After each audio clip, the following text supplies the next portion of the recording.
Hello everyone, my name is Yash Punya and in this video we are going to look at the solution of the problem distance in tree। ये आपको क्या है code forces पर आपको देखने को मिल जाता है। एक 1800 रेटेड प्रॉब्लम हमारे पास ये होने वाली है। काफ़ी अच्छा इसका सॉल्यूशन होगा, काफ़ी अच्छे यहाँ पे हम कॉन्सेप्ट सीखेंगे। और जबकि हमने अपनी क्या नई ये सीरीज स्टार्ट की है जिसमें कि हम DP on trees and directed acyclic graph जो हमारी सीरीज होने वाली है उसी में हमारी ये नेक्स्ट वीडियो होने वाली है, हमारी सेकंड वीडियो ये होने वाली है। जिसमें कि फर्स्ट वीडियो में हमने क्या पूरा कॉन्सेप्ट देखा था कि यार हमारे ट्रीज और डायरेक्टेड एसाइक्लिक ग्राफ में जब हम डायनेमिक प्रोग्रामिंग का यूज़ करते हैं, क्यों करते हैं, किस तरीके से करते हैं, हमने कुछ आइडियाज़ फॉर्मुलेट करने की कोशिश की थी। तो अब उसी के हम क्या है अपने डिफरेंट एप्लीकेशंस देखेंगे कि कैसे प्रॉब्लम्स पे उसे यूज़ किया जा सकता है। और काफ़ी सारी प्रॉब्लम्स यहाँ पे डिस्कस करेंगे, काफ़ी अच्छे लेवल की प्रॉब्लम्स यहाँ पे डिस्कस करेंगे, जिससे कि आपका क्या इस पूरे कॉन्सेप्ट में बहुत अच्छा स्ट्रॉन्ग ग्रैस्प हो जाए, आप सारी प्रॉब्लम्स अपने आप सॉल्व कर पाए, आपका इंट्यूशन बिल्डअप हो पाए। और यार वही होता है, इंट्यूशन बिल्डअप करने के लिए हमारे प्रोसेस यही होता है कि हम बहुत सारी प्रॉब्लम्स उस तरह की देख लेते हैं, हम देख लेते हैं कि यार किस तरीके से हमें सॉल्व किया जाता है। उसके बाद वो अपने आप ऑटोमेटिकली इंट्यूशन बिल्डअप हो जाता है, उसके लिए अलग से कुछ नहीं करना पड़ता फिर हमें। तो अगर यार आप चैनल पे नए हो please do subscribe to the channel. अगर आपको आपके रेलिवेंट कुछ कंटेंट मिलता है, आप चैनल को एक्सप्लोर कर सकते हो, आप अपने फ्रेंड्स के साथ प्लीज़ शेयर कीजिएगा। एंड बाकी यार देखते हैं इस प्रॉब्लम में हमें क्या पूछा गया है। A tree is connected graph that does not contain any cycle. Simple level tree बताया गया है। ट्री क्या होता है? Distance between two vertices of a tree is the length and edges of the smallest path between those vertices. हमें क्या है यार, डिस्टेंस की डेफिनेशन दी गई है कि यार मेरे पास अगर दो नोड है, node 1 and for example node 2, उनके बीच का डिस्टेंस हमारा क्या है? It is the shortest path. पहली चीज़ हमें पता होनी चाहिए, shortest path in terms of edges. In terms of edges मतलब कि इन दोनों नोड्स के बीच में हमारे पास कितनी एजेस आ रही हैं। फॉर एग्जांपल ये हमारे पास पाथ हो सकता है, हमारे पास यहाँ पे 4 एजेस आ रही हैं। तो इसका नोड 1 और नोड 2 का shortest path between them in terms of edges what will be there? It will be like simply 4। कि यार 4 हमारे पास नंबर ऑफ एजेस आ रही है जो कि इनके बीच में हमारे पास है, दोनों वर्टिसेस के बीच में। तो हमें पता लगता है कि अच्छा डिस्टेंस हमारा क्या होता है। And you are given a tree with n vertices and a positive number k, find the number of distinct pair of the vertices which have a distance of exactly k between them. Note that the pairs v, u and u, v are considered to be the same pair. Problem statement यार simple ही है but problem काफ़ी अच्छी है। Problem में हमें क्या बोला गया है, पहले हमें बताया गया है यार ट्री क्या होता है, ठीक है, हमें पता लगा एक हमारे पास अनडायरेक्टेड ग्राफ है जिसमें साइकिल्स नहीं होती। उसके बाद हमें डिस्टेंस की डेफिनेशन दी कि डिस्टेंस हमारा क्या है in terms of edges, in terms of edges shortest distance between any two nodes, shortest distance between any two nodes, ये हमें बताया गया। अब हमें पूछा क्या गया, उन्होंने बोला कि यार आपको n नोड्स दिए गए हैं एंड उसके बाद एक k पॉजिटिव k इंटीजर दिया गया, मतलब कि एक k हमारा एक इंटीजर होगा जिसकी एक पॉजिटिव वैल्यू होगी। हमें ये बताना है कि यार मेरे पास नंबर ऑफ पेयर्स कितने हैं, number of pairs in this tree, in number of pairs in this tree, जिसमें हमारे पास क्या है किसी भी दो नोड्स के बीच में डिस्टेंस हमारा k होगा। मतलब कि अगर u और v मैंने एक पेयर चूज किया तो इसके बीच का डिस्टेंस हमारा k यूनिट्स होना चाहिए, मतलब कि उसके बीच में k एजेस आनी चाहिए उसके जो शॉर्टेस्ट पाथ है उसमें। तो ऐसे हमें नंबर ऑफ पेयर्स बताने हैं कि यार मेरे पास कितने डिफरेंट पेयर्स हमारे पास हो सकते हैं। एंड u, v और v, u एक सेम ही पेयर हमारा होता है। बाकी हम क्या एक बार ड्राई रन करके देखेंगे, कोड एग्जाम्पल से देखेंगे, ट्रीज वगैरह ड्रॉ करके, तो और अच्छा आपको प्रॉब्लम स्टेटमेंट क्लियर होगी कि क्या हमें बोला गया है। इनपुट हम डिस्कस करते हैं। इनपुट में हमारे n और k की वैल्यू दी गई है। n की वैल्यू आप देखोगे तो यार 5 टाइम्स 10 टू द पावर 4 है एंड k की वैल्यू हमारे पास क्या है 10 टू द पावर 2 तक हमारे पास जा रही है। तो ये क्या है, कंस्ट्रेंट पढ़ना यार काफ़ी इंपॉर्टेंट हो जाता है, क्योंकि कंस्ट्रेंट पढ़ के हमें क्या है समझ में आ जाता है, आइडिया हमें मिल जाता है कि यार किस तरह से इस प्रॉब्लम को सॉल्व किया जा सकता है। Which is the number of vertices and the required distance between any two vertices. उसके बाद n-1 लाइन्स में हमें क्या दिए गए हैं, एजेस दी गई है, which is A and B की फॉर्म में हमें एजेस दी गए हैं विच रिप्रेजेंट कि ए और बी के बीच में एक एज हमारे पास है, वो हमें यहाँ से पता लगती है। और आउटपुट में हमें बस एक सिंगल इंटीजर प्रिंट करना होगा।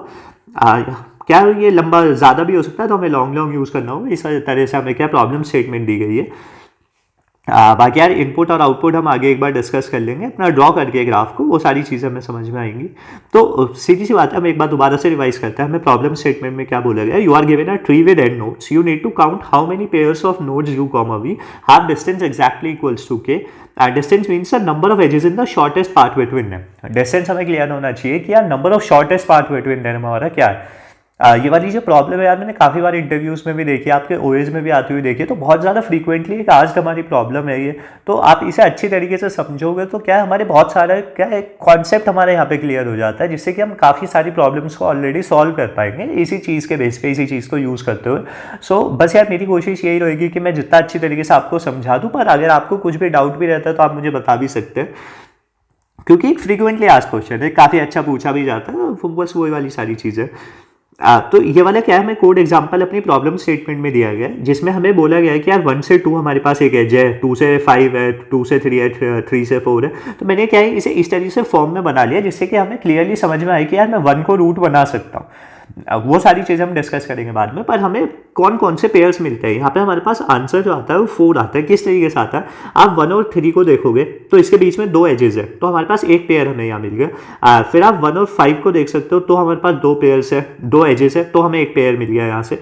देन 3 एंड 5 को आप देख सकते हो, यहाँ से हम जाते हैं तो हमारे पास 2 पेयर्स आ जाते हैं, जबकि 2 एजेस है, तो एक ही पेयर हमारे पास हो गया। एंड 2 और 4 हमारे पास एक पेयर हो जाता है, जिसमें कि हमारे पास इस तरीके से एजेस जा रही हैं। सो आई होप आपको ये सारी क्या है क्लियर हुआ होगा कि किस तरीके से हमारे पास डिस्टेंस है, उसके बाद हम एजेस काउंट कर रहे हैं। हमारे पास एक पेयर ये हो गया, एंड एक पेयर हमारे पास ये हो जाता है, एक पेयर हमारे पास ये हुआ, एक पेयर हमारे पास ये हुआ। तो इस तरीके से हम क्या है डिफरेंट हमारे पास पेयर्स हो सकते हैं, और कितने हमारे पास पेयर्स होंगे उसका हमें नंबर बताना है। हमें पेयर्स नहीं बताने कि ये हमारा पेयर है, हमें बस ये बताना है कितने हमारे पास डिफरेंट नंबर ऑफ पेयर्स है। तो यार अगर आप इस वाली प्रॉब्लम को देखते हैं तो हमारे पास यार फर्स्ट इंट्यूशन हमारे पास क्या आता है, यार डिस्टेंस मुझे कैलकुलेट करना है। अब डिस्टेंस कैलकुलेट करने के लिए मुझे शॉर्टेस्ट पाथ चाहिए, और शॉर्टेस्ट पाथ कैलकुलेट करने के लिए एक तरह से मैं क्या BFS यूज़ कर सकता हूँ। हमारे दिमाग में सिंपल आता है, सीधा आता है यार ब्रेडथ फर्स्ट सर्च है। ब्रेडथ फर्स्ट सर्च में क्या है, लेवल बाइज लेवल चीज़ें होती है, लेवल बाय लेवल हमारे पास चीज़ें होती है। तो मैं देख सकता हूँ यार, अगर मैं 1 से BFS लगाता हूँ तो ये मेरा फर्स्ट लेवल हुआ। मतलब कि फर्स्ट लेवल में मेरे पास कौन कौन सी एजेस आती है, जब मैं BFS लगाता हूँ फर्स्ट लेवल में हमारे पास कौन कौन से नोड्स आते हैं जो कि उस पर्टिकुलर एज से, मतलब कि अगर मैंने 1 से BFS लगाना स्टार्ट किया था तो उससे लेवल 1 हमारा क्या रिप्रेजेंट करता है, लेवल 1 में वो सारे नोड्स आ जाते हैं जो उससे 1 डिस्टेंस दूर है, मतलब कि 1 एज दूर है। एंड फिर ये हमारा क्या है लेवल 2 हो जाता, एंड ये हमारा क्या है लेवल 3 हो जाता है। इस तरीके से हमें पता लग जाता है कि हर लेवल पे कौन कौन से हमारे पास डिफरेंट नोड्स है। अब जो लेवल 1 है उसमें मेरे पास नंबर ऑफ नोड्स कितने 1 है, एंड लेवल 2 में हमारे पास नंबर ऑफ नोड्स कितने 2 है, लेवल 3 में मेरे पास नंबर ऑफ नोड्स कितने 3 है। तो मैं ये क्या कैलकुलेट करूंगा, उसके बाद k की वैल्यू मेरे पास 2 है यहाँ पे, तो मैं पास जाऊंगा एंड कि यार 2 पे मेरे पास k की वैल्यू 2 पे, मतलब कि 2 लेवल्स दूर उससे मेरे पास नंबर ऑफ नोड्स कितने 2 है। तो मेरा आंसर वहाँ से 2 आ जाता है 1 के हिसाब से, मतलब कि एक पेयर मेरा हो गया 1 से 3 एंड एक पेयर हो गया मेरे पास 1 से 5। तो ये एक मेरे पास पेयर हो गया 1 3 एंड 1 5, विच इज़ 1 3 एंड 1 5। तो BFS मैंने 1 से लगाया और ये मेरे पास आ गया।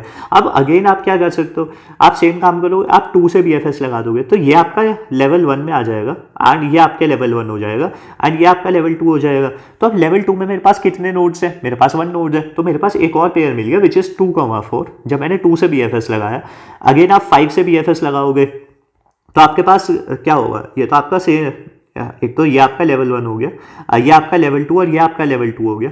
This is level 2 and this is level 2, and ये आपका क्या हो गया लेवल 3 हो गया। लेवल 2 पे आपने काउंट किया कि यार मेरे पास कितने नोड्स है विच इज 2, पर यहाँ पे हमें क्या है 1 5 आ चुका, 5 1 दोबारा से आएगा तो ये एक ही बार काउंट करना होगा हमें, तो इस चीज़ का भी ध्यान रखना होगा। फिर 5 से, मतलब कि आपको यार ग्रास को आइडिया आपको पता लग गया होगा, ये यहाँ से मेरे पास 3 5 वाला पेयर भी आ जाता है। तो मतलब कि मैं BFS से कर सकता हूँ, पर यहाँ पे आपको एक चीज़ भी समझ में आ गई होगी कि यार BFS से मेरे पास क्या होता है, BFS of B plus E पे चलेगा मेरे पास। उसके बाद मैं हर नोड से मेरे पास मैं लगाऊंगा तो मेरे पास टाइम कॉम्प्लेक्सिटी कितनी हो जाएगी, ये बहुत ज़्यादा हो जाएगी। मतलब कि हमारे पास क्या है टाइम कॉम्प्लेक्सिटी काफ़ी ज़्यादा इंक्रीज हो गई, V² प्लस मैं रफली आपको बस बता रहा हूँ, मैं डायरेक्ट वो नहीं बता रहा हूँ। तो यहाँ पे हमें बस ये क्लियर होता है कि यार एक नाइव अप्रोच यहाँ पे क्यों नहीं लग सकता, और ये नाइव अप्रोच नहीं लग सकता है, तो ये चीज़ हमें समझ में आती है। अब किस तरीके से, तो यहाँ पे हम DP लगा सकते हैं।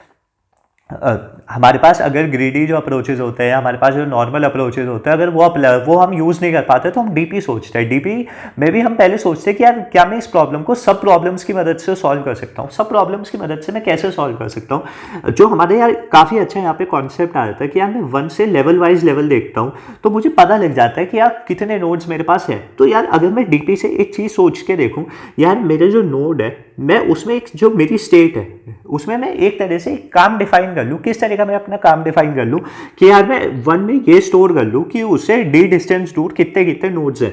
फॉर एग्जाम्पल मैं क्या यहाँ पे डी नंबर रिप्रेजेंट कर रहा हूँ, एक टेबल बनाता हूँ मैं छोटा सा कि यार मेरे से थोड़ा मैं आपको क्या यहाँ पे दिखाता हूँ कि यार मेरे पास ये डी है एंड नंबर ऑफ नोड्स है। मैं ये स्टेट है मेरी कि यार मैं एक टेबल बना लेता हूँ कि जिससे मुझे पता लग जाए कि यार डी वन डिस्टेंस दूर मेरे पास कितने नोड्स है, वन है। टू डिस्टेंस दूर मेरे पास टू नोड्स है एंड थ्री डिस्टेंस दूर मेरे पास क्या है, वन नोड है। अगर मैं किसी तरीके से ये स्टेट बता दूँ तो मेरा क्या, मैं आंसर निकाल सकता हूँ सारी चीज़ों का। किस तरीके से मैं आंसर निकाल सकता हूँ वो सारी चीज़ें हम डिस्कस करेंगे। बट अभी के लिए यार मुझे समझ में आता है कि यार अगर मेरे पास ये चीज़ है तो मैं काउंट कर सकता हूँ। सीधा काउंट वही है यार, मैं वन से सीधा देख सकता हूँ, अच्छा टू और टू मेरे पास आ रहा है तो ये एक मेरा पेयर हो गया। फिर अगर मेरे पास टू से भी मैं ये वाली स्टेट बना लूँगा तो ये काम हो जाएगा। बट अगर अब ये वाली जो स्टेट है मेरे पास, ये बनाने के लिए मुझे क्या करना पड़ेगा।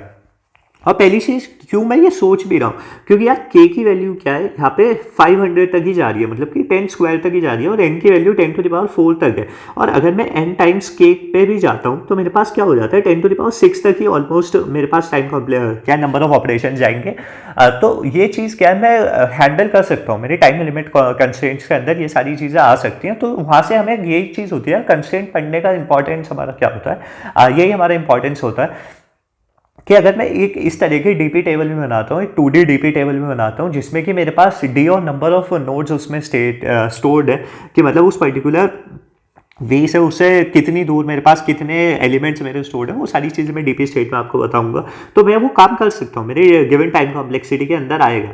अब ये वाली जो टेबल है, ये वाले जो चीज़ है वो बनाने के लिए मुझे क्या करना पड़ेगा। फॉर एग्जाम्पल यार मैं क्या सब प्रॉब्लम्स वाला जो कॉन्सेप्ट था, सब प्रॉब्लम्स है और क्या यार हमने ट्री देखा, ट्री पे डीपी में हमने एक चीज़ समझी थी कि यार ट्री पे डीपी अगर मैं लगा रहा हूँ तो पेरेंट चाइल्ड रिलेशन सबसे ज़्यादा इंपॉर्टेंट है।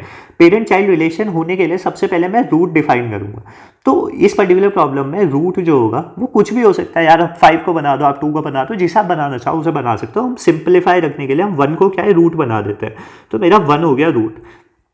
उसके बाद हम क्या लगाते हैं, हम DFS लगाते हैं और DFS लगा के हम क्या बिल्कुल चाइल्ड तक चले जाते हैं, जब तक भी हमारे कोई भी नोड नहीं बचता। मतलब कि एक तरह से हम लीफ पे चले जाते हैं, जो हमारे लीफ नोड्स होते हैं।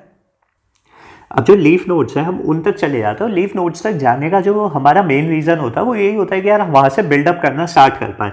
तो आप बिल्डअप करोगे, आप इस वाली स्टेट पे जाते हो कि यार अगर मेरी ये जो V है, मतलब कि मेरी 4 की वैल्यू है, यहाँ पे अगर मैं D से देखूँ तो डिस्टेंस, मैं कोई भी डिस्टेंस देख लूँ, मेरे पास नंबर ऑफ नोड 0 ही होने वाले हैं। तो मेरे पास यहाँ पे K की वैल्यू क्या है 2 है, तो मेरे पास 1 और 2 वाले नोड्स हैं, मतलब 0 1 0 बेस्ड इंडेक्सिंग मैंने यहाँ यूज़ किया। तो फॉर एग्जाम्पल 1 2 दोनों की 0 ही होने वाली है क्योंकि यहाँ पे हमारे पास कोई भी नोड ज़्यादा नहीं है। सेम यहाँ पर भी 0 0 होगा हमारे पास, क्योंकि इसमें भी 1 डिस्टेंस दूर भी कोई नोड नहीं है, 2 डिस्टेंस दूर भी कोई नोड नहीं है। बट जब आप 3 पे जाते हो तो 3 पे आपने देखा 3 का जो डायरेक्ट चाइल्ड है, अगर मेरा ये V होता है, ये मेरा U होता है, तो यार इसका जो डायरेक्ट चाइल्ड है मैं उससे देखता हूँ कि यार क्योंकि एक तो +1 तो यहाँ पे ये वाली एज हो गई, मतलब ये एक डिस्टेंस मेरा इंक्रीज करेगा। तो अगर मैं इस वाले नोड में देखता हूँ और अगर मैं कैलकुलेट करने की कोशिश करता हूँ यार 1 डिस्टेंस दूर मेरे पास कितने नोड्स हैं, तो एक तो मेरे पास 4 आ जाता है क्योंकि मैंने 1 डिस्टेंस दूर देखा तो मेरे पास एक नोड आ रहा है। और अगर मैं 2 डिस्टेंस नोड देखता हूँ तो मेरे पास 0 आता है क्योंकि मैं सीधा यहाँ पे देखता हूँ और उसके बाद मैं आगे देखता हूँ तो मेरे पास कोई भी नोड यहाँ पे नहीं है। सो इस तरीके से क्या है, मैं सब प्रॉब्लम्स की तरह ऊपर बिल्डअप करता हुआ सॉल्व करता हुआ चलूँगा। आगे मैं क्या आपको कोड और ये सारी चीज़ें दिखाता हूँ तो आपको और ज़्यादा क्लियर अंडरस्टैंडिंग होगी। बट अभी के लिए बस हम यही समझ रहे हैं कि यार हमें सब प्रॉब्लम सॉल्व करनी है, किस तरीके से हमारी डीपी स्टेट हो सकती है और कैसे हम स्टोर करते हो ऊपर चल सकते हैं चीज़ों को देखते हुए। आप लोग यार यही बोल सकते हो यार हमें कैसे ये इंट्यूशन बिल्डअप होगा। जैसे हमने फर्स्ट वाली वीडियो में हमने क्या 2 डीपी स्टेट्स बना ली थी कि DP of take and not take वाली चीज़ होती है हमारे पास, एंड उसके हिसाब से हमने काम किया था। अब इस वाली में मैं बोल रहा हूँ कि यार आप एक 2D डीपी टेबल बनाना, उसके बाद हम क्या सारे डिस्टेंसेस से नंबर ऑफ नोड्स हम क्या है वो काउंट करते हुए चलेंगे। तो ये इंट्यूशन हो सकता है, आप बोल सकते हो यार हम कैसे बिल्डअप करें। तो ये इसी तरह होता है यार, मैंने आपको प्रॉब्लम दिखा दी। अब कोई भी प्रॉब्लम इस तरह की दिखेगी या कुछ और नया भी दिखेगा तो आप सोच पाओगे। आप जब 4 5 10 प्रॉब्लम इस तरह की देख लोगे कर लोगे तो इससे ज़्यादा आपको कुछ नहीं होगा। मेरी कोशिश ये रहेगी मैं आपको सारे पैटर्न्स ही दिखा दूँ, मोस्टली जो भी पैटर्न्स हमारे पॉसिबल हो सकते हैं। तो डीपी का आइडिया हमारा क्या होगा, we can use DP on trees to count pairs efficiently. DP of V, D हमें बताएगा number of nodes in subtree of V that are at a distance of D from V। सीधी सी बात है, DP of we comma D हमें बताएगा जो भी वी से वी रूटेड नोड के जो सब ट्रीज हैं, ये सब ट्रीज हमारे पास हो सकते हैं, ये उसके चाइल्ड्स हैं, कुछ भी हमारे पास चाइल्ड हो सकते हैं, उसमें डी डिस्टेंस नोड मेरे पास कितने नंबर ऑफ नोड्स है वो यहाँ पे स्टोर्ड होगा, DP of we comma D. I hope ये चीज़ आप अच्छी तरीके से समझो। तो यही ऊपर भी हमने यही देखा था कि यार number of nodes in subtree of v that are at a distance d from we.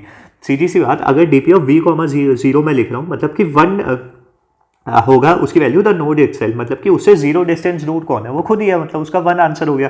And number of children of V, DP of we comma 1 हमें क्या बता रहा है, number of children of V, क्योंकि उससे 1 distance दूर क्या है, उसके सारे चिल्ड्रन से है, तो डीपी ऑफ 1 कॉमा से हमें ये पता लगता है। डीपी ऑफ वी कॉमा 2 हमें क्या बता रहा है, nodes 2 edges away within V subtree and so on. इस तरीके से nodes 2 edges within V. Again जो नेक्स्ट चीज़ होती है यार, आप जो आर्ग्यू कर सकते हो वो यही होगी कि यार हम क्यों इस तरीके की डीपी स्टेट बनाए, हमें किस तरीके से पता लगे। तो हमने बीएफएस से देखा था कि यार लेवल बाय लेवल ये चीज़ें हो जाएं तो मुझे डिस्टेंस पता लग जाता है, क्योंकि बीएफएस से ही शॉर्टेस्ट डिस्टेंस मुझे पता लगता है। पर मैं हर नोड से बीएफएस नहीं लगा सकता हूँ। मैं अगर सिर्फ एक नोड से लगाना हो तो बहुत एफिशिएंट एल्गोरिथम है, बहुत सिंपल इंप्लीमेंटेशन है, सब कुछ सिंपल है। बट अगर मुझे अब सभी नोड से लगाना पड़े तो ये बहुत कॉम्प्लेक्स हो जाएगा। फिर क्या यूनिक पेयर्स काउंट करने, उसके लिए सेट यूज़ करना पड़ेगा या और कोई ट्रिक्स वगैरह यूज़ कर सकते हैं, तो वो काफ़ी डिफिकल्ट हो जाता है। बट हमने यहाँ से एक आइडिया उठाया। आइडिया हमारा क्या था यार, डीपी में यूज़ कर लेता हूँ उसके हिसाब से, पर मुझे डिस्टेंस फिर भी स्टोर तो करनी पड़ेगी। और डिस्टेंस स्टोर करने के लिए वो सारी चीज़ें करने के लिए मैंने ये डीपी अपनी स्टेट बना ली कि मैं सारी डीपी की स्टेट्स में स्टोर करता हुआ चलूँगा और उसके हिसाब से अपना आंसर बिल्डअप कर लूँगा, पेयर्स काउंट करता हुआ चलूँगा। कैसे हम पेयर्स काउंट करेंगे वो सारी चीज़ हम डिस्कस करेंगे आगे।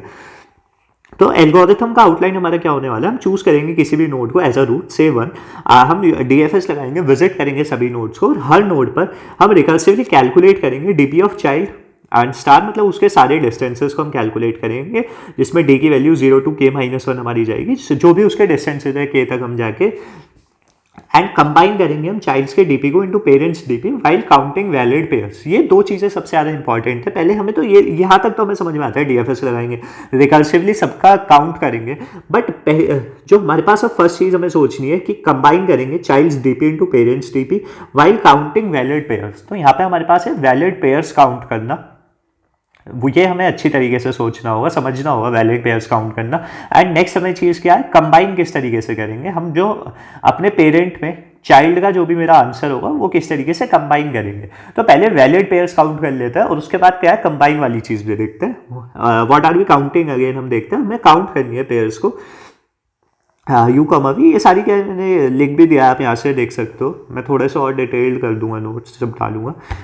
हमें यहाँ पे क्या काउंट क्या करना है, हम पहले ये चीज़ समझने की कोशिश करते हैं। आप एक चीज़ नोटिस करो यार, अगर मेरे पास ये इस तरह का ट्री भी था, हो सकता है मेरे पास कुछ इस तरह का मेरे पास ट्री हो जाता है, तो इस ट्री में अगर यार मैं इस वाले नोड की बात करता हूँ, अब मैं इस वाले नोड पे हूँ, मतलब कि ये मेरा वी है और इसका सब ट्री जो है, इसका पूरा सब ट्री क्या है, लाइक ये मेरे पास क्या है, इस पूरे का सब ट्री है। मैंने ये कैलकुलेट कर लिया, मतलब कि ये जो सब ट्री है ये रूटेड है वी पे। अब वी पे मुझे पहली चीज़ मेरे पास क्या है, मुझे काउंट करने होंगे वैलिड पेयर्स एंड सेकंड मेरे पास क्या है, मुझे मर्ज करना होगा इसके चाइल्ड का रिजल्ट पेरेंट में। तो मर्ज वाला काम बाद में देखते हैं, पहले जो काउंट वाली चीज़ है वो थोड़ी सी यहाँ पे टिपिकल है, वो चीज़ समझने की कोशिश करते हैं। अब काउंट कैसे करेंगे, फॉर एग्जाम्पल ये के की वैल्यू मेरे पास 3 है यहाँ पे, तो अगर मैं इस नोड में देखूँ और इसके दोनों चाइल्ड्स की तरफ देखूँ तो हो सकता है ये वाला नोड 1H 2H एंड ये एक मेरा वैलिड पेयर हो गया। सेम ये एंड यहाँ से ये मेरा एक वैलिड पेयर हो गया, या इसी नोड से ये और ये एक वैलिड पेयर हो गया। तो इस तरीके से मेरे पास डिफरेंट वैलिड पेयर्स हो सकते हैं के की वैल्यू 3 के हिसाब से। एंड अगर मेरा ये रूटेड है तो इसके हिसाब से के की वैल्यू अगर 2 होती तो यहीं से मेरे पास एक ये और ये हो जाता है, ये भी और ये भी हमारे वैलिड पेयर्स हो सकते थे। ये 4 पेयर्स मेरे पास यहाँ से भी आ सकते थे। तो के की वैल्यू 3 के हिसाब से एक बार सोचने की समझने की यहाँ पे कोशिश करते हैं कि यार मेरे पास के की वैल्यू जो 3 थी उसके हिसाब से मेरे पास जो भी वैलिड पेयर्स थे उन्हें मैं किस तरीके से कैलकुलेट करूंगा। मेरे पास ये मेरा रूटेड सब ट्री था और एक पेयर मेरे पास ये और ये, ठीक है। अब मैं हूँ इस वाले पे, तो ये इसका क्या है, ये लोएस्ट कॉमन एंसेस्टर ही तो हुआ। लोएस्ट कॉमन एंसेस्टर की यहाँ पे हमें डेफिनेशन समझ में आनी चाहिए। क्या लोएस्ट कॉमन एंसेस्टर हमारा क्या होता है, आप लोग जो भी ट्रीज पढ़ के आए हो तो उन्हें पता होगा क्या लोएस्ट कॉमन एंसेस्टर हमारा क्या है। हम लोएस्ट कॉमन एंसेस्टर को यार कैलकुलेट नहीं करेंगे, बस आपको टर्म में बता देता हूँ। अगर आपको नहीं भी पता मैं आपको बता देता हूँ। अगर मैं इस वाले नोड से ऊपर जाता हूँ, हम यहाँ पर आए, फिर हम यहाँ पर गए, और मैं इस वाले नोड से ऊपर आता हूँ, मैं यहाँ पर गया, और इसके बाद हम ऊपर जाते ये भी कॉमन होगा, उसके बाद ऊपर और भी कॉमन होगा। मतलब मैं रूट से जब नीचे आ रहा हूँ तो जो भी मेरे पास कॉमन है उसमें जो लोएस्ट कॉमन होता है मेरे पास वो हमारा एलसीए हो जाता है। तो ये जो वी है ये एलसीए का काम भी कर रहा है, हमारे पास लोएस्ट कॉमन एंसेस्टर भी है उन सारे पेयर्स का जो इसके सब ट्री में एग्जिस्ट करते हैं। आई होप यार ये वाली चीज़ आपको समझ में आ रही होगी, मतलब ये काफ़ी अच्छी चीज़ है। V is the LCA for all the valid pairs in subtree। हमें एलसीए की डेफिनेशन से मतलब नहीं है, मतलब ये डेफिनेशन से मतलब है, इम्प्लीमेंटेशन से यहाँ पे मतलब नहीं है। बस पता होना चाहिए कि यार ये टर्म क्या रिप्रेजेंट यहाँ पे कर रही है, कि जो मेरा वी है जो हम कैलकुलेट करना चाहते हैं वो क्या है कि एलसीए होगा, लीस्ट कॉमन एंसेस्टर हमारा होगा सारे वैलिड पेयर्स का उसके सब ट्री में। अब वैलिड सब पेयर्स हमारे पास थे, हमारे पास ये हो सकता है 1 2 3, यहाँ से हमारे पास एक पेयर हो सकता है, एंड अगेन जो मैंने आपको बोला था यहाँ से ये हमारा पेयर एक हो सकता है, ये यहाँ से ये हमारा एक पेयर हो सकता है। तो इस तरीके से जो भी हमारे पास डिफरेंट पेयर्स थे उनका ये लीस्ट कॉमन एंसेस्टर हमारे पास है। बट अब ये पेयर्स कैसे काउंट करेंगे वो चीज़ यहाँ पे आती है जो थोड़ा सा समझने की चीज़ है कि यार ठीक है मैं अभी इन पेयर्स को काउंट कैसे करूँगा। तो आप एक चीज़ समझने की कोशिश करो कि अगर मेरे पास ये वाला एक पेयर है एंड ये वाला एक नोड है, एंड यहाँ से मैं क्या है ये डिस्टेंस कैलकुलेट करता हूँ, ये मेरे पास नोड है 1 2 एंड ये मेरे पास। अब मैं इस वाले लीस्ट कॉमन एंसेस्टर से वी से मैं यहाँ पे आपको समझाता हूँ। मेरे पास ये था वी, इसके यहाँ पे हम लेफ्ट में गए एंड यहाँ पर हम राइट में गए, ये 1h 2h और ये 1h, तो डिस्टेंस 3 हो गया, के की वैल्यू 3 हमारी रिप्रेजेंट हो गई। बट इस वाले नोड को इसकी नॉलेज नहीं है, पर इस वाले नोड को इसकी भी नॉलेज है, इसकी भी नॉलेज है। किस तरीके से नॉलेज है, क्योंकि हमने जो डीपी स्टेट अपने डिफाइन करी थी उसमें ये चीज़ें स्टोर थी कि यार वी से डी डिस्टेंस दूर कितने हैं, तो वी से डी इक्वल्स टू 2 डिस्टेंस दूर हमने नोड स्टोर किए हुए हैं, कितने नंबर ऑफ नोड्स हमारे पास है, सिमिलरली 1 डिस्टेंस दूर कितने हैं, और इस तरीके से हमने चीज़ें कैलकुलेट की हुई हैं ऑलरेडी। तो यहाँ पर आप एक चीज़ समझने की कोशिश करो, ये मेरा v है, ये a है और ये b है। अगर मैं डिस्टेंस कैलकुलेट करता हूँ तो मेरे पास डिस्टेंस क्या होता है, a to v plus distance of v to b। ये मेरा यार टोटल डिस्टेंस हुआ, total distance between a and b। A से बी जाने के लिए मेरे पास टोटल डिस्टेंस क्या हुआ कि मैं ए से पहले उसके लीस्ट कॉमन एंसेस्टर तक जा रहा हूँ एंड फिर उसके लीस्ट कॉमन एंसेस्टर से मैं बी तक जा रहा हूँ। अब ये वाला जो डिस्टेंस है मैं अगर इसे D1 से रिप्रेजेंट कर देता हूँ और ये वाला जो डिस्टेंस है मैं उसे D2 से रिप्रेजेंट कर देता हूँ। सो ये मेरा D1 हो गया एंड प्लस ये मेरा D2 हो गया। एंड यहाँ पर जो मेरा डिस्टेंस है, क्योंकि अभी तक मैंने वी को मर्ज करके कैलकुलेट नहीं किया, सो इस तरीके से हम कैलकुलेट करेंगे यहाँ पे सारी चीज़ों को। हाँ, यहाँ पे आपको क्या है एक और क्रूशियल चीज़ यहाँ पे समझने की चीज़ है, वो मैं आपको बताता हूँ कि यार अब जब मैं कैसे कैलकुलेट करता हूँ, जब मैं DFS लगाता हूँ तो मैं क्या भेजता था, मैं चाइल्ड एंड कॉमा पेरेंट में आगे भेजता था, चाइल्ड कॉमा पेरेंट में आगे भेज रहा हूँ। तो उससे क्या होता था कि यार पेरेंट से मैं चाइल्ड को कैलकुलेट, चाइल्ड की मदद से मैं पेरेंट को कैलकुलेट करता था। अब फॉर एग्जाम्पल बी जो है वो मेरा चाइल्ड है, बी जो मेरा चाइल्ड है, तो बी का जो मेरा डिस्टेंस हुआ, ए टू बी का डिस्टेंस हुआ वो मेरा D2+1 हो गया। एंड सीधी सी बात है जो मेरा D1 का डिस्टेंस है वो सीधा सीधा मेरा D1 हुआ, क्योंकि ये मेरा पहले से कैलकुलेट किया हुआ है, ये मेरा सब ट्री में है, मतलब कि ए वाला जो है वो मेरा ऑलरेडी सब ट्री में है वी के।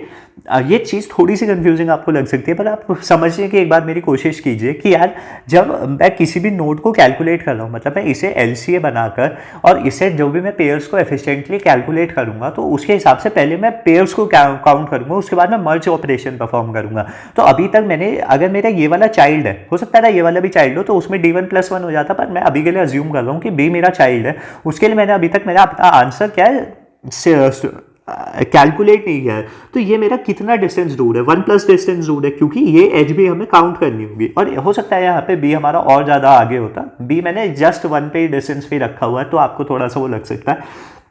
सो इसलिए हमारा जो V2B वाला जो डिस्टेंस होता है वो D2+1 हो जाता है। सो अब यहाँ पे हमें समझ में आता है D1 + D2+1 हमारा क्या है, के इक्वल होना चाहिए, टोटल डिस्टेंस हमारा हमेशा के इक्वल होना चाहिए। तो यहाँ से आप कैलकुलेट कर लेते हो यार, जो मेरा D1 है वो मेरा क्या हो जाता है, K - D2 - 1, ये मेरा क्या हो गया, D1 का डेफिनेशन हो गई। एंड D2 मेरे पास सिंपल है क्योंकि D2 तो मैं कैलकुलेट ही कर रहा हूँ ना चाइल्ड से अपना। तो इस तरीके से मेरे पास 2 नोड्स आ जाते हैं और वो किस तरीके से हम पेयर्स कैलकुलेट करेंगे वो सारी चीज़ें क्या फॉर्मूला है, मैं आपको ऑलरेडी आगे और समझा दूंगा। बट अभी के लिए ये फॉर्मूला आपको समझ में आना चाहिए क्या जो डिस्टेंस लेफ्ट में था, जो डिस्टेंस राइट में था, मतलब जो भी उसके चाइल्ड्स का डिस्टेंसेस थे, हमने उसके डिस्टेंसेस के हिसाब से चीज़ें कैलकुलेट की एंड वो फॉर्मूला हमारा किस तरीके से डिराइव होता है। अब जो नेक्स्ट चीज़ आप बोल सकते हो यार डिस्टेंसेस तो वैरी करेंगे कि यार हमारा 0 डिस्टेंस, 1 डिस्टेंस, 2 डिस्टेंस, 3 डिस्टेंस, इस तरीके से हमारे पास होती है। तो हम सीधा सा एक ही चीज़ है यहाँ पे लूप करेंगे और सारे डिस्टेंसेस को कैलकुलेट करेंगे। हो सकता है यहाँ से यहाँ पर आए एक डिस्टेंस ये होगा, फिर एक डिस्टेंस हो सकता है यहाँ पे हम और नीचे चले जाएँ, यहाँ थोड़ा सा और ऊपर आ जाए, फिर यहाँ पे और नीचे ऊपर, फिर इधर नीचे इधर ऊपर। तो हम सब सारे डिस्टेंसेस को मेजर करेंगे, काउंट करेंगे। अब जो पेयर्स है वो कैलकुलेट करने के लिए हम यहाँ पे क्या मल्टीप्लिकेशन परफॉर्म करेंगे। मैं क्या आपको कोड दिखाता हूँ तो आपको और अच्छी तरीके से समझ में आएंगी चीज़ें। पर अभी के लिए मैं एक बार पेयर्स में, अभी हो सकता है आपको थोड़ा सा कंफ्यूजन हो, कोड देखेंगे तो और अच्छे क्लियर अंडरस्टैंडिंग होगी। मर्ज देख लेते हैं एक बार, मर्ज हम किस तरीके से करेंगे। मेरे पास वी जो है मेरा पेरेंट है एंड उसके बाद यू जो है उसका पर्टिकुलर चाइल्ड है।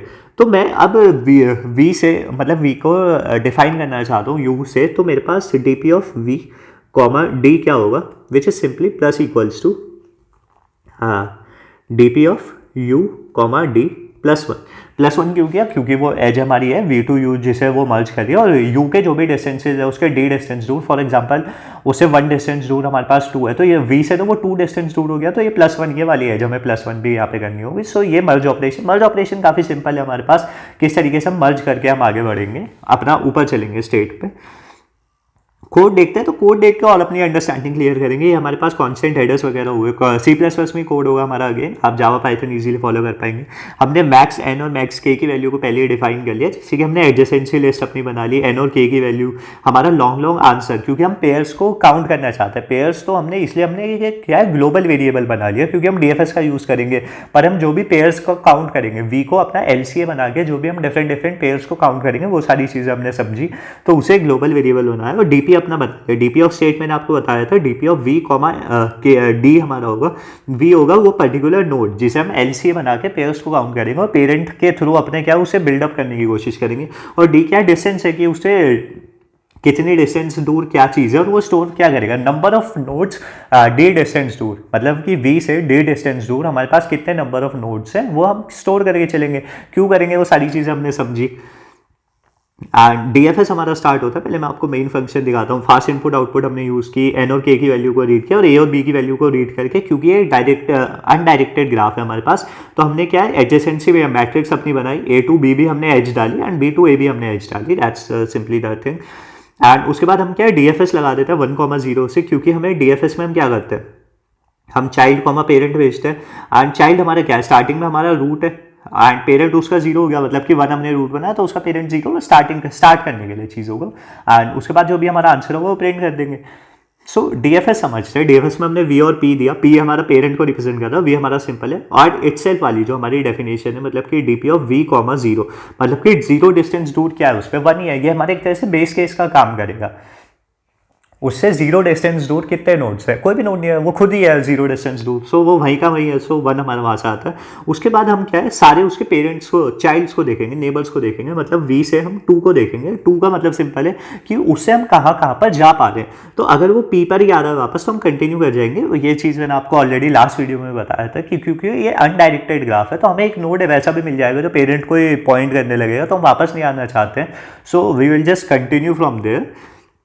उसके बाद हम DFS लगा देंगे जिसमें कि अब 2 हमारा चाइल्ड हो गया और जो हमारा V था वो हमारा पेरेंट हो गया, जो कि V हमारा पहले चाइल्ड, मतलब कि हमने स्टार्ट किया था यहाँ से जब हमारा DFS 1,0 था, V और P हमारा ये था। उसके बाद हम यहाँ पर गए, हमारा तो जो भी इसका चाइल्ड था वो इसका 2 जो उसका चाइल्ड हुआ तो 2 हमारा हो गया और जो V पहले चाइल्ड था वो पेरेंट हो गया क्योंकि इसका पेरेंट तो वही है। सो इस तरीके से हमारा क्या DFS का ट्रांजिशन करते हुए हम आगे चले जाएंगे एंड लास्टली हम क्या करेंगे काउंट करेंगे नंबर ऑफ पेयर्स को गोइंग थ्रू V के थ्रू जाते हुए सारे पेयर्स को।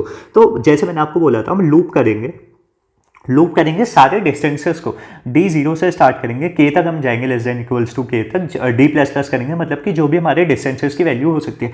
क्योंकि यार मैंने आपको फॉर्मूला बताया था कि यार D2 तो मेरे पास है, मेरे पास जब मैं A to V वाला डिस्टेंस देख रहा हूँ फिर V to B वाला देख रहा हूँ, ये मेरा D2+1 है, ये मेरा D1 है। अगर मैं कैलकुलेट करता हूँ इज इक्वल्स टू के, ये मेरे पास इस तरीके से फॉर्मूला आता है। एंड यहाँ पर अगर मैं फॉर एग्जांपल D1 की वैल्यू कैलकुलेट करता हूँ which is K minus D2 minus 1, ये इस तरीके से आती है। अब ये क्या है, एक लीनियर कॉम्बिनेशन हुआ है x और y का। अब इस इक्वेशन को सॉल्व करने के लिए हम कैसे करते हैं, अब D2 की वैल्यू को चेंज करते रहते हैं और D1 की वैल्यू हम कैलकुलेट कर लेंगे। कैसे कैलकुलेट कर लेंगे, K माइनस D माइनस 1 से, और D की वैल्यू को हम चेंज करते रहेंगे। सो इस तरीके से हमारे क्या फॉर्मूला डिराइव हो जाता है। एंड ये हमारे डिस्टेंसेज हुए। हमारे पास क्या क्या डिस्टेंसेज थे, ये V2A हम देख रहे हैं। एंड ये सिंपल हमारा U से जो भी उसके डिस्टेंसेज हैं V2, यहाँ पे हमने 2 रखा है क्योंकि मैं आपको दोबारा से बताता हूँ, हमने V से स्टार्ट किया था और इधर हमारा A था। ये हमने डिस्टेंस कैलकुलेट कर लिया which is K minus D minus 1, और इधर हम 2 पे जा रहे हैं, मतलब कि 2 हमारा है क्योंकि ये हमने +1 किया था। सो इसलिए हम यहाँ पे 2 का यूज़ कर रहे हैं U। एंड उसका जो हमारा डिस्टेंस होने वाला है उससे जो भी उसके फर्दर डिस्टेंसेज हो सकते हैं, सो वो चीज़ हमने काउंट की। अब यहाँ पे हम आप नेक्स्ट चीज़ बोल सकते हो यार हम मल्टीप्लिकेशन क्यों कर रहे हैं दोनों नोड्स में, क्योंकि हमें पेयर्स को काउंट करना है, जो भी हमारे पास नंबर ऑफ पेयर्स हैं और यूनिक पेयर्स हमें काउंट करने हैं। तो V से इधर बोल सकते हो यार आप 3 डिस्टेंस दूर, मेरे पास नंबर ऑफ नोड्स कितने हैं, 3 नोड्स हैं, मैं यहाँ पे 3 रिप्रेजेंट कर रहा हूँ। और इधर मेरे पास D इक्वल्स टू 1 डिस्टेंस दूर मेरे पास 4 नोड्स है। K की वैल्यू मेरे पास 4 ही थी, 3 + 1 मेरे पास 4 हुआ। इस तरीके से मेरे पास ट्रांजिशन हुआ। तो अब मेरे पास नंबर ऑफ पेयर्स कितने हुए, मेरे पास इधर 3 पेयर्स हैं फॉर एग्जाम्पल ABC, मेरे पास इधर 4 पेयर्स है 1 2 3 4। तो कैसे होगा, 1 सबके A सबके साथ पेयर बनाएगा, फिर B सबके साथ पेयर बनाएगा, फिर C सबके साथ पेयर बनाएगा। तो इसलिए क्या करना पड़ेगा मुझे, मल्टीप्लिकेशन 3 × 4 = 12 मेरे पास डिफरेंट पेयर्स होंगे। दैट्स व्हाई आपको लाइक सिंपली समझ में आया होगा, सिंपल मैथमेटिक्स हमारी क्यों हमने मल्टीप्लिकेशन किया। अब आप बोल भी सकते हो यार अगर मेरा जो A और B है वो दोनों इसी तरफ हो, इसी सब ट्री में हो, तो V हमारा 0 हो जाएगा, मतलब K माइनस D माइनस 1 की वैल्यू 0 हो जाएगी। तो हम यहाँ से मेजर कर लेंगे 2 तक। सो ये सारी चीज़ें क्या आपको ऑलरेडी समझ में आ गई होगी। आप बोल सकते हो LCA इस तरह ही फॉर्म नहीं हो सकता है वो इस तरह फॉर्म हो रहा हो सिर्फ, या फिर वो एक ही साइड हो, तो वो सारी चीज़ें भी यहाँ पे काउंट हो जाएगी। आप थोड़ा सा खुद से सोच के देखोगे तो आपको क्लियर होगा। एंड ये क्या है, पूरा हार्ट है यार इस प्रॉब्लम का, ये वाली जो लाइन है कि किस तरीके से हम पेयर्स को कैलकुलेट करेंगे। एंड आई होप यार मैं आपको समझा पाऊंगा, क्लियर कर पाऊंगा ये वाली चीज़। हम सारे डिस्टेंसेस को देखेंगे, हमारे पास एक बार ये इस तरीके से होगा, फिर एक बार ये इस तरीके से होगा, मतलब कि डिस्टेंसेस हमारे वेरी करते रहेंगे। जो हमारा लूप है इधर उधर घूमता रहेगा ऐसे ऐसे, और जो भी है उसके हिसाब से हम कैलकुलेट करेंगे। जो भी नंबर ऑफ नोड्स वहाँ पे हमारे पास उन्हें मल्टीप्लाई करके पेयर्स को कैलकुलेट करेंगे। And I hope this is clear to you. उसके बाद वापस आते वक्त हम चाइल्ड्स को मर्ज कर देंगे अपने, जो भी हमने चाइल्ड में कैलकुलेट किया अपने पेरेंट में। ये चीज़ें मैंने आपको बताई थी।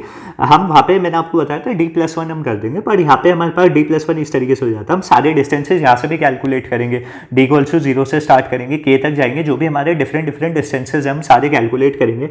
And DP of V, D+1 की वैल्यू हमारी क्या हो जाएगी, DP of 2 and DP of D। सीधी सी बात है, +1 कहाँ से आया हमारे पास, V से हम जो 2 वाली एज पे जा रहे हैं, तो ये वाली भी तो एक एज है, तो ये +1 हो गई। D+1 हो सकता था हमारे पास यहाँ से डिस्टेंस 1 हुआ, पर 1 + 1 हमारे पास 2 हो गया क्योंकि अब 2 डिस्टेंस दूर हमारे पास ये एजेस है। सो दैट्स वाई हमने यहीं पे +1 ये वाली चीज़ की। सीधी सी बात है, D+1 डिस्टेंस दूर हमारे पास वो होंगे D वाले डिस्टेंसेज यहाँ से सारे। सो आई होप यार ये वाली चीज़ भी आपको समझ में आई होगी। DFS पार्ट वाला हमारा सिंपल ही था। एंड ज़्यादातर यार इस वाली प्रॉब्लम में, इस तरह की प्रॉब्लम्स में यही होती है हमारे पास। And I hope this is clear to all of you guys. And यहाँ पर हमने क्या एक बहुत इंपॉर्टेंट अपना कॉन्सेप्ट पढ़ा which is distance and trees. बहुत सारी आपके इंटरव्यूज़ और OS वगैरह में इस तरह के कॉन्सेप्ट हमारे पूछ लिए जाते हैं। आगे और भी अच्छे अच्छे डिफिकल्ट प्रॉब्लम्स देखेंगे, CSCS से, एड कोडर से, आपके कोड फोर्सेस से, जो भी अच्छे प्रॉब्लम्स हमारे पास हो सकते हैं सारे डिस्कस करेंगे, जिससे कि आपका इंट्यूशन बिल्ड हो जाए, सारे की सारे हमारे जो स्टेट्स हैं वो सारी क्लियर हो जाए। मैं यार खुद समझता हूँ कि थोड़े से एडवांस टॉपिक्स हैं, काफ़ी समझने में हमें डिफिकल्टी आती है, बट मेरी पूरी कोशिश है यार मैं आपको समझा पाऊँ ये सारी चीज़ें। एंड अगर आपको यार समझ में आया तो प्लीज़ वीडियो को लाइक करके बताइएगा, it really motivates me to do more. And please do comment, give reviews how you are like enjoying the content, if you are like liking the stuff, and please do share it with your friends, it really means a lot to me. And please do subscribe to the channel, please do subscribe. It really boosts my confidence and the motivation to do more. And that's it for this video, and have a nice day. See you in the next video.